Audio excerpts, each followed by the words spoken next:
नमस्कार दोस्तों, पत्रिका के डिजिटल प्लेटफॉर्म के लिए मैं आपके साथ कृपाशंकर शर्मा और आज के वीडियो में हम बात करेंगे नई शिक्षा नीति की। नई शिक्षा नीति का मकसद यह है कि 2030 तक स्कूली शिक्षा में 100% एडमिशन हो, ड्रॉप आउट रोका जा सके, हायर एजुकेशन में भी बड़े बदलावों को अंजाम दिया जा सके। इस सेक्टर को विदेशी यूनिवर्सिटीज के लिए खोला जाएगा।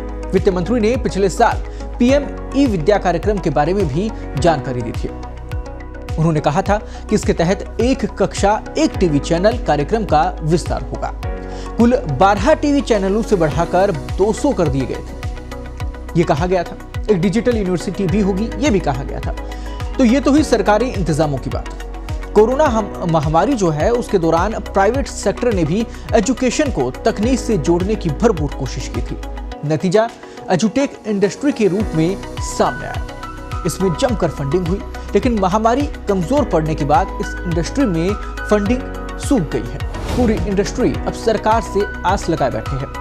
यह अभी देश की जीडीपी का करीब 3% हिस्सा ही है।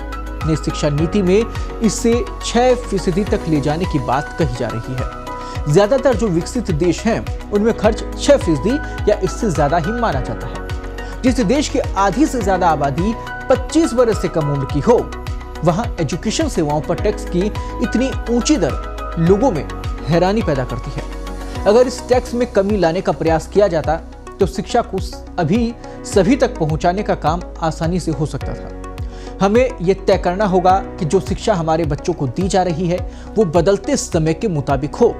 हमें मानना होगा कि अभी हम शिक्षा के जरिए जो स्किल मुहैया करवा रहे हैं, जिस स्किल की मार्केट में जरूरत है, उसमें बहुत बड़ा अंतर मौजूद है। ये दूर होना चाहिए। नई शिक्षा नीति तभी रंग लाएगी जब कागज में रखी योजना धरातल पर मौजूद हालात को सरकार और जिम्मेदार प्रशासन समझेगा। देखेंगे कि क्या उन्होंने ऐलान किया और क्या लागू हुआ, यानी कि पॉलिसी, फिर मैनेजमेंट और फिर उसके इंप्लीमेशन पर काम करना ही होगा, तभी सफलता हाथ लगेगी। देश हित और जन सरोकार से जुड़े मुद्दों पर अपडेट रहने के लिए बने रहिए पत्रिका के डिजिटल प्लेटफॉर्म के साथ।